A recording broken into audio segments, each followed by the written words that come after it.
أعوذ بالله من الشيطان الرجيم. بسم الله الرحمن الرحيم. أفحسبتم أنما خلقناكم عبثا وأنكم إلينا لا ترجعون. فتعالى الله الملك الحق لا إله إلا هو رب العرش الكريم.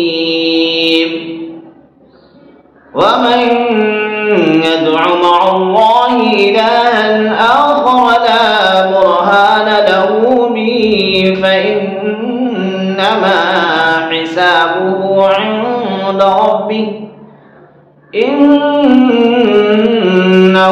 لا يفلح الكافرون. وقل رب اغفر وارحم وأنت خير الراحمين. صدق الله العظيم.